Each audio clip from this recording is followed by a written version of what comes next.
喺小學嘅時候，自己已經好鍾意砌模型。諗返起當時模型嘅種類就唔係太多。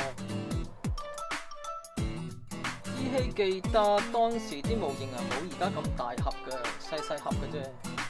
有車有船有飛機咯。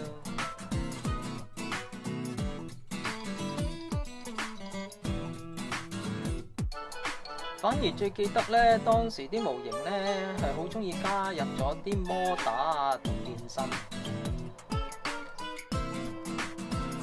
令到一件模型咧好似充滿咗生命咁啊！喺當時嚟講已經係非常之吸引㗎啦，而且價錢唔平㗎。喺中學嘅時間，自己對模型嘅要求就越嚟越高啦。喺個腦裏邊咧，成日都構思好多完美嘅作品。要製作認真，工具嘅配套當然唔少得啦。可惜零用錢有限，喺當時根本冇可能實現到自己嘅夢想。到最後，終於都放低咗一段時間。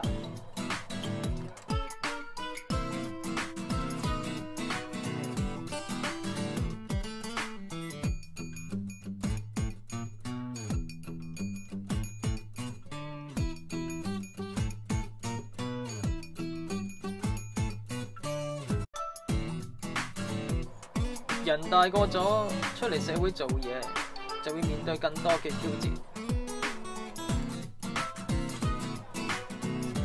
揾一份自己理想嘅工作，供樓、結婚、生仔、買車，相信大家都係人生嘅必經階段。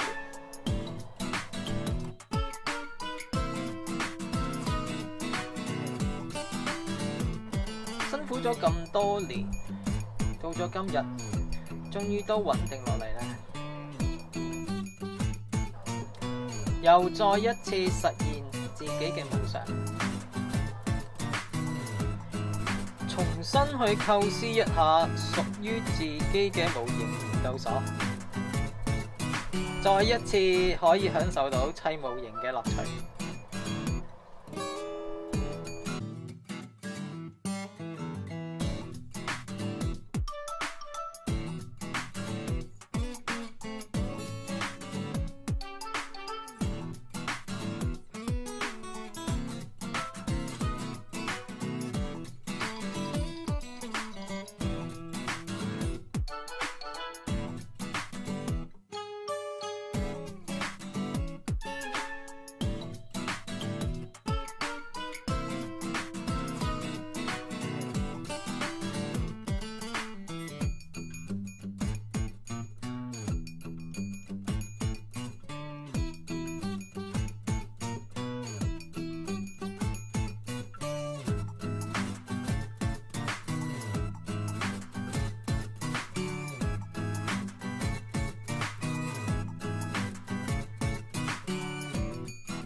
Hello， 我叫研究生。